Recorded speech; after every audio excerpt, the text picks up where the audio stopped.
I've been backpacking Indonesia for 3 weeks now, as you can probably tell by my scruffy beard or whatever little grows of it. And on this journey, I've asked locals one question. What's that one crime case that completely encaptured the country's mind, similar to an Arushi Talwar for India or a Ted Bundy for America? And the one name that keeps popping up is the Vietnamese coffee killer. The Vietnamese coffee killer. Like, how can a Vietnamese coffee kill anybody? But right now we're on our way to the Grand Indonesian Mall in Jakarta, the capital of Indonesia, to find out this very question, that how on January 6th did a Vietnamese cold brew kill a girl?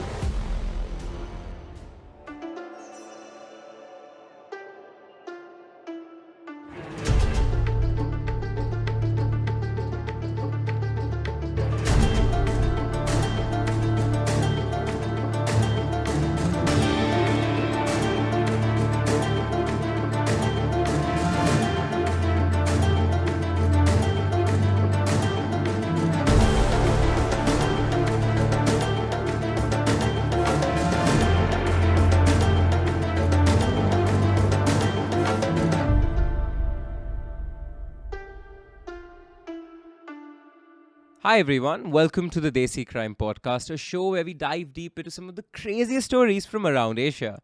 I'm your host Aryaan. And I'm Aishwarya. And the case that I have for you today veers a little beyond the boundaries of South Asia into Southeast Asia. Clearly you're back, Aryaan. The scruffy beard or whatever little grows of it is gone. How was your trip? Oh my god, Aishwarya, it was so much fun. Okay. Bali is the most fun place on the earth, but people confuse Indonesia with just Bali. There is so much more to it. It is the biggest island nation, the most islands in the world for any country. Oh wow, I didn't know that. And so I got to backpack across the many islands. Nice. And I spent a large time in Java. And Java is the place where the capital of Indonesia is, which is not Bali, it's Jakarta, where the case that we have for you today took place. The case about the Vietnamese coffee killer. I'm so intrigued. Let's get into it. Before we start with the case, I have a little surprise for you and the audience. So this episode is sponsored by Whole Truth Foods. More about them later. But they were very kind enough to send a really cool product that is related to this case. So I will be making you taste that mid-episode. All right. Chapter 1, Table 54. On January 6, Jessica Wongso had plans to meet Mirna Salihin and Hani, her friends from college. At 3:33 p.m., Jessica arrived at the Olivier Café, a cafe known to attract socialite customers from around Jakarta. Mirna picked the place because she loved their Vietnamese iced coffee. Anyone who knew Mirna knew that Mirna loved coffee. In fact, Mirna was set to open her own coffee shop one day.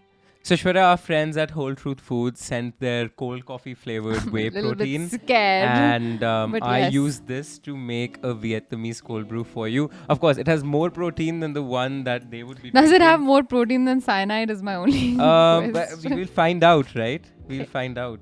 But this is for you for the entirety of the episode. All so you right. can immerse yourself, in That's this awesome. episode. So here's some Vietnamese cold brew protein shake. But guys, this is one of my favorite flavors of whey protein from Whole Truth Foods. It has 24 grams of protein per serving, and the best part is, again, like with all of their products, no added sugar. The sweetness that you're going to taste, Aishwarya, is not from condensed milk. It is from monk fruit that they add in this. So again, if you want to, It's the cleanest build protein these on the market. guns, this goes a long way in doing that. Jessica texted Mirna and Hani asking for their drink orders and made a reservation for 3 people. Curiously, she paid for the drinks beforehand but instructed the staff to prepare them when she returned. A Vietnamese iced coffee for Mirna, an old-fashioned for herself, and a Sazerac cocktail for Hani. After making these arrangements, Jessica left the cafe to shop for her friends, browsing the upscale stores in the Grand Indonesia Mall. Jessica returned at 4:14 p.m. carrying bags filled with thoughtful gifts for her friends. She had 3 Bath & Body Works gift bags filled with soaps, perfumes and candles. This time, she chose a booth and settled in, her eyes scanning the cafe's entrance for her friends. She texted them again, letting them know that she was waiting. Jessica put her shopping bags on the table and asked the waiter to bring the drink she had ordered. A few minutes later, he emerged from the kitchen with drinks in his hand. But CCTV footage from the day revealed something weird. For some reason, Jessica started fidgeting with the bags. The booth she was sitting in was covered by 2 CCTV cameras, and over the course of the next hour, Jessica's fidgeting would block the view of the drinks from the CCTV cameras. Another thing, Aishwarya, that I found weird was the fact that she ordered drinks way before her friends came. Which is always a weird thing to do. Like, you may order food before your friends come. Exactly. But drinks with their ice and stuff, like the ice all melts. And a Vietnamese ice cold brew, right? It's good that the ice is going to melt by the time your friends come. So that right off the bat was a little weird. The time ticks by and it is 5:16 p.m. now, the same time when Myrna arrived at the cafe with Hani. The customary hugs and kisses followed. These were old friends meeting after a long time. They all sat down on the same booth as Jessica and hugged each other with excitement. Myrna was in the middle with Hani and Jessica each on her side. As the girls chatted, Myrna took a sip of a drink and immediately complained that it tastes horrible. Now, one could wonder this was whether it was sitting out for 30 minutes, but her reaction was too strong for melted ice to be the reason. She offered the drink to Hani, who took a whiff of the coffee and was repulsed. While Hani was raising the glass to inspect further, Myrna's head fell back, her eyes rolled, and she started foaming at the mouth, all within a matter of minutes.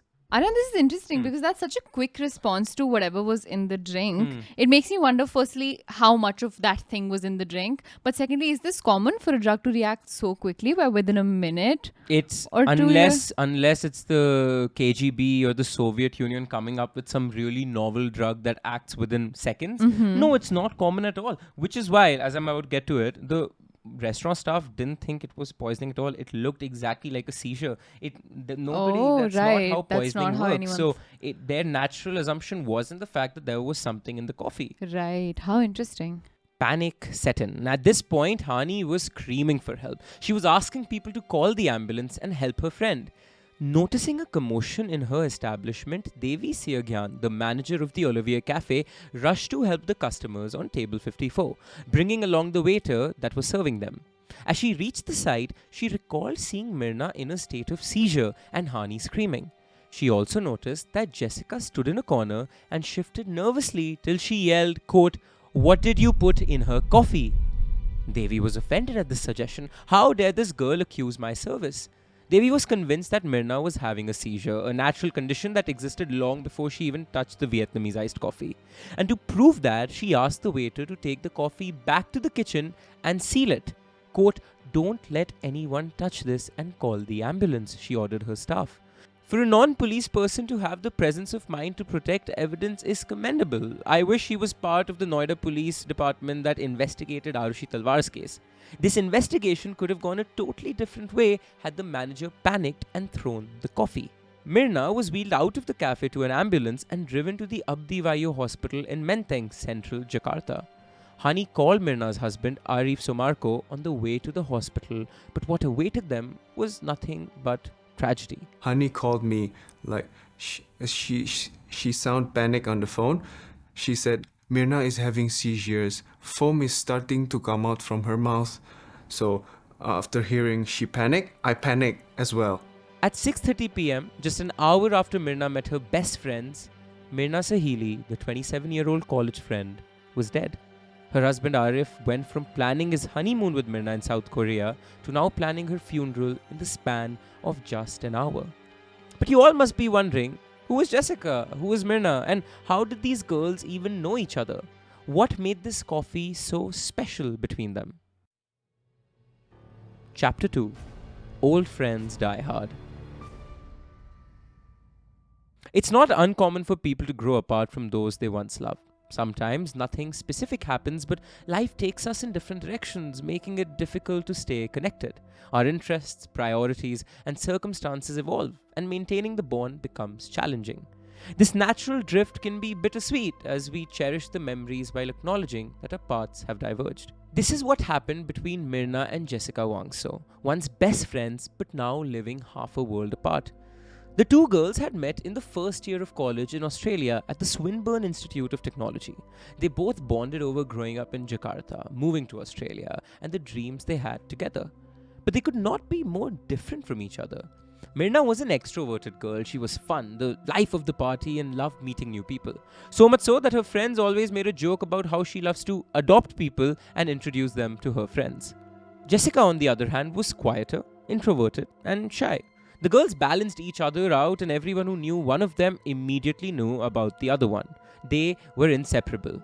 Except when it came to Jessica's boyfriend Patrick. Patrick and Jessica had been together for a very, very long time. That is not to say that they were happy together though. Jessica always shared with Myrna how Patrick was abusive, toxic, and a horrible boyfriend. Why don't you just break up with him? You are young and you can find men who would treat you the way you deserve to be treated, she said to her. Myrna would always say that to Jessica. But her response was, easy for you to say, you have Arif. And it was true. Myrna and Arif were the perfect couple. Arif loved Myrna. Quote, I still can't believe she loved me. I never thought I would be so lucky to have a woman like her call me her husband. End quote. They met in college and Arif was one of Myrna's many, many friends. But that friendship blossomed into a romance and later on, even a marriage. You see, Myrna called Jessica to a restaurant for dinner and Jessica was excited to share her last birthday before they parted ways. Jessica was going to stay in Australia because she was an Australian citizen and she had found her dream job. Meanwhile, Myrna was planning to go back to Jakarta with Arif and look over her father's business. While sad that they were separating, the girls were excited to keep in touch with each other and visit as often as possible. As Jessica arrived at this fancy restaurant hoping to dine with her best friend, she saw that Myrna was sitting with her boyfriend Arif. Jessica had been verbal about how she feels Arif sometimes takes Myrna's time and she does not get to see her best friend as often. This was one of those moments. Jessica still walked over to the table with a gift in her hand and smiled at her friend. Her smile would soon fade away as she realized it was not a dinner, but an intervention. Myrna and Arif invited Jessica to have dinner with them to confront her about her boyfriend Patrick. Aryaan, as much as I understand that Jessica shouldn't be with a man that she herself agrees is toxic, as much as she may have a crappy relationship, it's kind of a shitty move on the part of a friend to organize like a public intervention, not even with other friends of Jessica's, but with her boyfriend.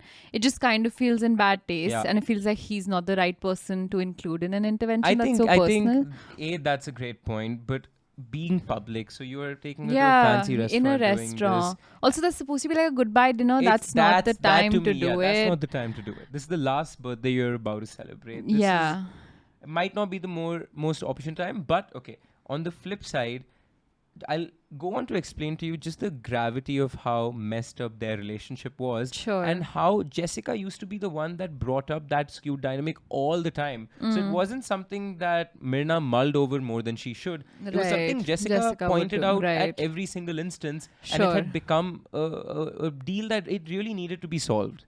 During the intervention, Myrna shared how she feels Jessica is with the wrong person and that she deserves better. I'm sure every once in a while we have held a similar conversation with one of our friends. Our goal is not to undermine them, but rather help them see that we care about them and want to see them happy. Jessica, though, took it the wrong way. She kept quiet the entire time, and once Myrna was done speaking, she got up and left. Why doesn't Myrna understand that Patrick is all I have? She is leaving, and so are all of our other friends. He is the only one here with me, Jessica later recalls feeling.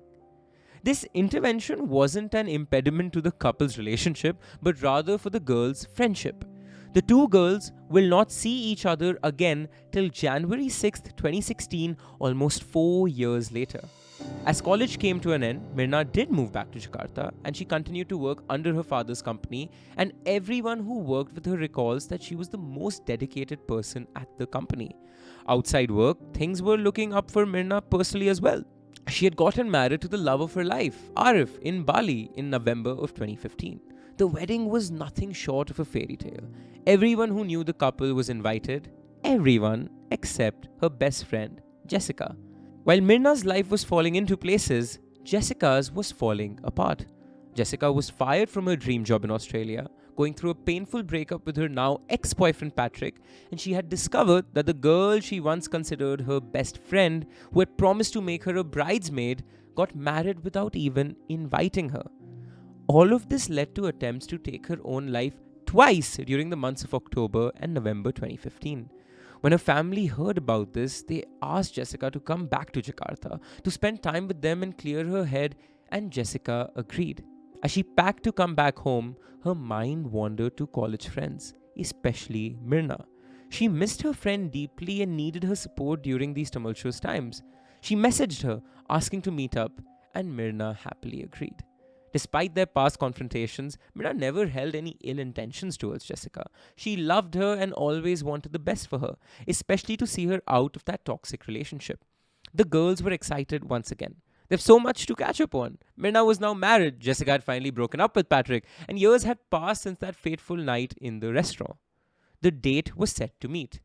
The same date that would go on to Myrna's obituary. Chapter 3: Café, Coffee, Cyanide. On January 6, 2016, Jessica, Wongso and Myrna met at this very mall at a cafe called Cafe Oliveira, where the fateful incident took place. We tried going to that cafe, but apparently it shut down in 2020. The only thing we could find was the Paul Bakery. Nonetheless, we inquired from people around about what that case did to this area, and they said the mall was completely flooded by police in just a matter of a few hours. And so it's really surreal being here and learning about this case and how it really unfolded on that day. My Indonesia adventure is about to come to an end as I fly off to another island. I love backpacking, but here's the thing about it. It can be really tiring. So what has kept me through this entire 3 weeks in Indonesia trying to figure out what really happened in the Vietnamese cold brew case was something that's hidden in my loving, beloved backpack. This is what I've been surviving on these last 3 weeks in Indonesia when I needed energy. The Whole Truth Bar. It's a protein bar with 20 grams of protein, made from 7 to 8 clean ingredients, no added sugar. And yes, they might be sponsoring this video, but trust me, this is all I've been eating because I love these. Okay, they're absolutely delicious, and you can go get your hands on some of these, whether you're backpacking or traveling to work, or just want a nice little dessert but don't want to be guilty after eating it. This one is my personal favorite, the double cocoa. It's packed 20 grams of protein, tastes of chocolate. You can't go wrong with this, honestly. So while I enjoy this on my flight back to India, you can go get your hands on these and many more flavors in the link in our bio. You know, the thing about having sponsors you like is you don't even need to act like you enjoy the product. I've just been eating this and I have no complaints, honestly. This is good stuff. Outside the Abdi Vayu hospital, Myrna's family mourned her. She was so healthy, so happy, and she had so much to live for. I'm old, take me instead. Why her? Myrna's father remembers screaming. Sandy, Myrna's twin, refused to believe it. No one would mistake them for each other anymore. One of them does not exist anymore. Quote, she cannot be dead. I talked to her at 5 p.m. Till this day, we can't believe she's gone. Just so quickly, just like that. It's just, how do you say this? Cruel. Yeah, it's cruel. On January 9th, 2016, as the family was leaving the hospital for the funeral home, the police arrived. They were suspicious that Myrna's death was not natural, but rather that she was poisoned. But in order to confirm any of their suspicions, an autopsy had to be done. Sandy, Myrna's twin, was against this. She was against the idea of strangers invading her body. However, for the police, an autopsy needed to be done, and they understood the gravity of the situation. What? Yeah. I don't understand. Like, they had a perfectly healthy daughter. Yeah. It's not even like an old like grandmother or someone in the family who's died that you don't necessarily feel like knowing why they passed away, because you kind of know. You have no reason to Aishwarya, it's something I've realized in several cases. People, deeply religious people, are against autopsies. It's a big issue investigators around the world feel. But it's different when it's your like young daughter who's died. How do you not want to know how she died? I know. Like, and especially given the mystery surrounding this case, the just autopsy dropped dead is in a cafe, like the best way to figure out how it happened. That's wild So to me. them saying no also made them suspicious in the police's eyes, and people 100%. Also thought so. But their reasons, as you'll find out, weren't relating to suspicion, but just deeply held religious beliefs. But like I said, they too understood the gravity of the situation eventually. Police officer Krishnamurthy persuaded Mirna's parents to sign the autopsy forms and let their daughter get the justice she deserves. In Mirna's autopsy, it was found that her intestines were corroded, as well as her mouth, the inside of her cheeks, blackened. The police immediately suspected cyanide poisoning. Cyanide is a rapidly acting and a highly toxic substance. In fact, it is one of the top 10 most poisonous substances on the earth. Once inside the body, it asphyxiates the cells, leading to dizziness, seizures, and even heart attacks. The unused oxygen floods into the bloodstream and turns the victim's face a cherry red color. Cyanide use was made popular during the World Wars when soldiers and agents would ingest it to avoid arrest and die quickly. But death by cyanide is one of the most painful ways to die, as the body remains aware of the poison and asphyxiation occurring inside. Finding cyanide is very difficult. It is banned to be sold commercially by every government in the world, and that is exactly what made the case gather the attention of the whole of Indonesia. Chapter 4. Guilty till proven innocent. On January 29, 2016, the police had a prime suspect, Jessica Wongso. The same Jessica that was once joined by the hip with Mirna was the one who had poisoned her friend with cyanide. The very next day, Jessica was arrested from her hotel room in North Jakarta and taken into custody. She was charged with the premeditated murder of Mirna Salihin. The press had a field trip with this report. Jessica was asked to reenact what happened that evening, the day following her arrest. She was taken back to the Olivier Café and she set up her bags the way she did that day. She walked the police through what was going on inside her head during the time she waited and everything else. One odd detail that stuck out to the police was how relaxed Jessica looked during all of this. She was laughing, talking, and even chit-chatting with the police officers. One of the officers later came on to say that it felt like she took the whole thing as a joke. Firstly, Aryaan, is this reenactment something sort of what we saw in the Thai case? I'm wondering if it was one of those Southeast Asian tendencies, but no, it wasn't a reenactment to the T the way the Thai folks do it. Sure. Just sort of a recreation. Okay, that the police did for their sake. Yeah. Got it. Secondly, how quickly they've jumped to Jessica being the suspect. How has that happened? Like, what's the A to B link over there? How have they gone from she's having a seizure in the restaurant to the friend that she was there with is the murderer? So, a couple of things. One, the fact that she ordered the drinks way before they came. She being weird on CCTV. She being weird, the drinks not being visible because of the way the bags were positioned. Sure. Initially these were the things before they found out anything about the friendship, right? Or her history. Coupled with the fact that the media got very involved in this. It became national headlines. So the entire sentiment became this Jessica outgoing, bubbly, it. beautiful woman was murdered by her friend. Investigators recall that Jessica that day during the reenactment seemed as if she was shooting for a movie and not actually under arrest for the murder of her best friend. The Indonesian police contacted Australian police to delve deeper into Jessica's history in Australia.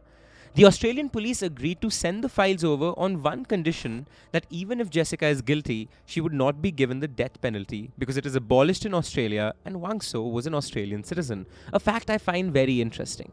In these files, the police found out that Jessica had gotten into a car accident in August 2015. She was drunk when she crashed into a brick wall of a nursing home. She was charged with DUI and was supposed to show up in court in February 2016. Except she was showing up in court in February 2016 for a whole host of different reasons, like murder. 26-year-old ploughed into a Leichhardt nursing home only metres from the bedrooms of dozens of elderly residents. In August, she crashed her car into this Sydney nursing home. With cracked ribs and a sore chest, she was taken to Royal Prince Alfred Hospital. Police of the opinion she'd been drinking. Moreover, Jessica's ex-boyfriend Patrick had filed more than a dozen reports against her, claiming that she was abusive and that every time they fought or broke up, she would threaten to hurt herself and put the blame on him. Once, for example, a wellness check was conducted on Jessica because she had texted Patrick that she was, quote, over her life, and she was found unconscious next to sleeping pills, antidepressants, and a knife. After the couple broke up, Patrick even went on as far as getting a restraining order against Jessica. The police were also able to get hold of her boss, who had filed a report against her for disturbing behavior at the workplace. the Indonesian police was convinced that they have found Myrna's unstable killer. Theories started popping up on every social media platform, and every TV channel in the country was coming up with its own explanation as to what happened between the once best friends Myrna and Jessica. While some theories were based on blatant lies and falsifications, one of the theories that would catapult this entire case and possibly affect Jessica's trial, Jessica was jealous of Myrna. And it made sense, right? Your friend has everything you want: a social presence, a perfect boyfriend, the perfect job, the perfect life. At least this is what the Indonesian public believed. In the court of public opinion, Jessica was already guilty. No one else could have tampered with the drink, and why was she early? Why did she call Myrna after so long? Jessica must be the killer. But this is exactly why the judicial system exists. It exists to serve justice and to protect the innocent. And yes, Myrna was the victim, but could it have been that this was a murder with no murderer? 70 minutes after Myrna died, the doctors collected her urine and bile sample. The sample showed no sign of abnormality at all. In fact, she had 0 milligrams of cyanide inside her body. But despite this evidence, the police and the public believed Jessica to be the killer. Jessica's trial on June 15, 2016 became the most sensationalized and documented trial of the country's history. This is Indonesia's trial of the century. They're a nation obsessed. I count 25 to 30 cameras in this courtroom alone, covering the trial live 12 to 15 hours a day. What they want to know is what the judges up there have to decide. Did Jessica Wongso murder her friend Myrna Salihin? There's just something about public trials that have everyone on the edge of their seats. Whether it be the Depp versus Heard or infamous O.J. Simpson or hell, even the Salem witch trials, they remain etched in history for centuries later. This trial was no different. It is rare to hear of cases where a best friend murders another best friend, let alone in one of the most painful possible ways. Each day, as the trial was conducted, the Indonesian public was hooked to their television screen and changing their minds with every piece of information. And Aryaan, what does Jessica have to say about all of these allegations? Is she saying she's innocent? Has she Yes. admitted guilt? Or she's Innocent. completely innocent? Well, I'm innocent, yeah. Oh. Jessica's lawyers claim she was innocent. And this case essentially becomes one of those cases where you're not comparing absolute truths. It's merely, do you have enough evidence to suggest guilt? Not definitive. Not definitive. Right. But she's more guilty than she is not. Right? Right. That's what this case will eventually become about. Sure. And both parties have some pieces of evidence that I would say are valid. It's which ones you choose to believe. But why is this sounding so close to like almost a perfect murder? Why is there no cyanide in her body? That's really weird. So the cyanide in her body was eventually discovered once the autopsy was done. Sure. The bile samples initially collected were not part of the bile and urine autopsy. samples, sure. So yes, the toxicology. But again, as I'm going to tell you, the toxicology report can be read in many ways. Sure. Chapter 5, Chapter 340. A single charge of premeditated murder. Chapter 340. That was Jessica Kamala Wongso's charge. This was not a crime of passion. She had planned this for weeks, months even, some argued. The prosecutors were ready to present the facts that proved this. The biggest fact of them all, the coffee was tainted. Vietnamese iced coffee is made with condensed milk and passing the water through the beans. It has a deep brown color, unlike a latte, which is lighter.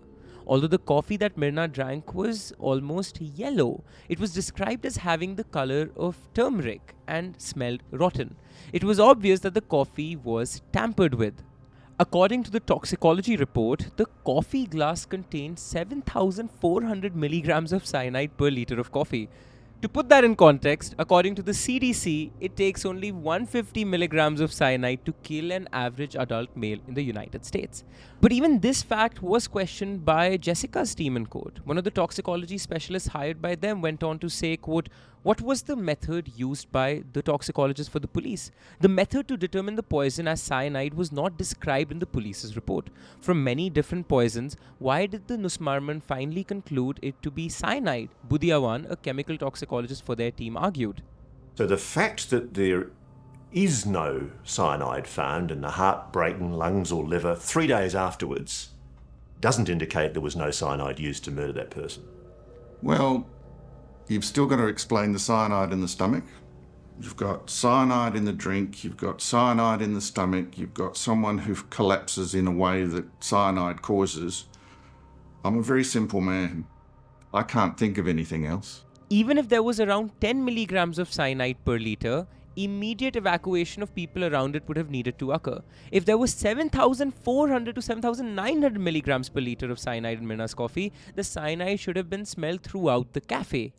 Okay, there may not be like 7,900 milligrams Yeah. of cyanide, but the people who smelled the coffee still thought it smelled disgusting. Exactly. So there was enough cyanide in the coffee. Correct. There was enough cyanide in the coffee, but the argument then was, why would somebody take a sip of that, right? If it smelled so putrid and horrid, why did you take a But sip we've of it? all done it at some point in time. That's my point. So I'm leaning again more towards the prosecutors here, going, people who smelled it thought it was awful. Right. Maybe the lab test did not yield the exact right number, right. but clearly there was cyanide in it. Yeah.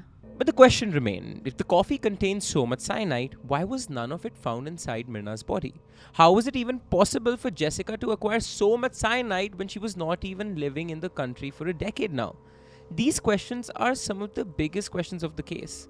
The defense demanded hard evidence proving that Jessica possessed or poured the poison into Myrna's coffee.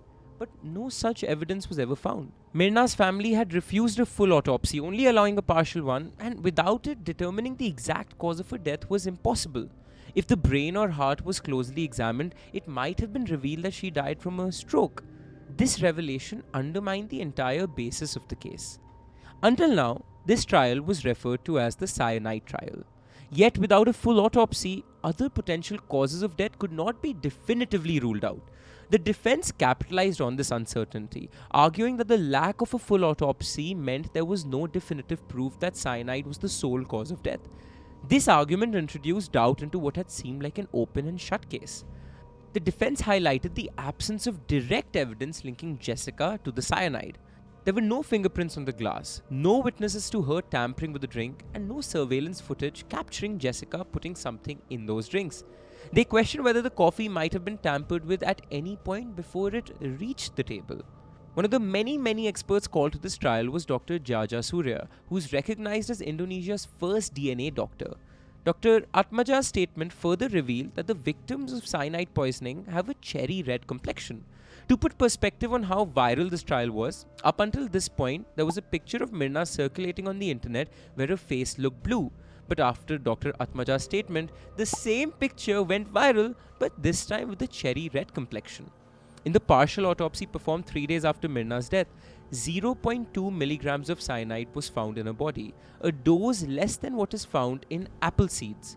Needless to say, it was far from a lethal dose. In contrast, the 7,400 milligrams figure that they said was found in the glass was enough to make everyone on the table faint from cyanide transpiration. The next question asked was about the motive of the murder. Why would Jessica fly from Australia and murder her college best friend? Friendship fallouts and even jealousy are not unheard of, but none of them push anyone to commit a murder. In the Indian judicial system, unless there is an eyewitness, motive becomes the second most important factor for consideration in a case of circumstantial evidence. But that is not the case in Indonesia because there is no mention of it in their penal code. It is common knowledge that there exists a certain acceptance about corruption in India, and the same could be said for most Southeast Asian countries. During the trial, there were rumors that both parties had bribed the witnesses or tampered with evidence. However, Eddie Salahin, Myrna's father, had met Devi, the manager of the Olivier Café, and the waiter that was serving his daughter that evening. While it was never revealed what happened in that meeting, it caught the court's attention. The prosecution brought Myrna's husband Arif in front of the court, and he shared some of the most shocking details of his wife's friendship with Jessica. He recalls that Myrna was always a little scared of Jessica, and that Jessica felt a little possessive over her time. He also goes on to reveal that Hani was there that day with Myrna because she was a little scared about seeing Jessica after so long. It was one of the reasons why she was not invited to the wedding. An Australian forensic expert was also called to the trial, Mr. Beng Beng On. He, like Dr. Atmaja, said there was a possibility from the death not being from cyanide but natural causes. A cause of death cannot be concluded. Penyebab kematian tidak dapat dipastikan. I would give the cause of death as Saya akan menyebutkan bahwa penyebab kematian as not ascertained or not determined. Tidak dipastikan atau tidak ditentukan. However, before his testimony would go any further, he was reported to the court for breaking immigration laws by testifying. Over the course of 60 days, the tips of the scale would continue to lean toward one side before switching to the other. Chapter 6. The End. The trial was filled with bizarre claims and conspiracies. An expert was called to analyze Jessica's face and read her expressions. It was said that she had the quote, look of a murderer and has something to hide. There were times when Myrna's father Eddie would be escorted out of the courtroom because of his heated behavior against the defense. Whatever Jessica would wear would be criticized. However she reacted would be scrutinized. Myrna's death was a tragic event, but this case still had multiple unsolved questions. Despite this, kill Myrna out of jealousy. And the biggest of them all is that, did she kill Myrna at all? Firstly, Aryaan, that's not enough evidence, in my opinion, to convict her with that many unanswered questions. You're not alone in that. Secondly, from the other side of the argument, if she is convicted for premeditated murder, what sort of a sentence is only 20 years for a premeditated crime? And thirdly, it's infuriating to me that so many of these questions may be solved or answered if her family allowed a full autopsy to happen. Yeah. That is just wild to me. It's sad that like the world is the one that's going out there and wanting answers to these questions that are not prevented for any other reason other than the family. Yeah. I think the family realized that it could have been murder months into it. A little too late. They just assumed, because it seemed so preposterous to them, they defaulted to their, belief system, and it was too late by the time they That's came so around tragic. on that. Obviously, it's not their fault that their daughter's dead, but they could have made a step in bringing her justice. It's so sad. It's just one of those cases, at least for me, when reading it, I felt like she is guilty, but that she shouldn't be sent to prison because of the case presented by the I definitely prosecutors. agree with that. Yeah. It wouldn't be a lie to say that Jessica was a troubled individual. She was clearly going through a rough patch in her life. But was she truly capable of murder? Or was she scapegoated because the public needs a villain in highly sensationalized cases? A good example of this phenomena is the Noida double murder of 2008, where the need for a narrative overshadowed the search for truth. The questions are numerous and the evidence is substantial, yet it feels like a crucial piece of the puzzle remains missing. In most true crime cases, the victim holds the answers, even if they are no longer around to share them. However, in the case of Myrna, even she might not know who killed her. If it was indeed Jessica, what could have driven her to kill her friend, who had offered nothing but kindness?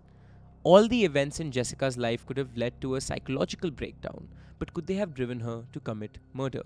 The defense argued that Jessica was an easy target for prosecution because she fits the narrative of a jealous and bitter ex-friend.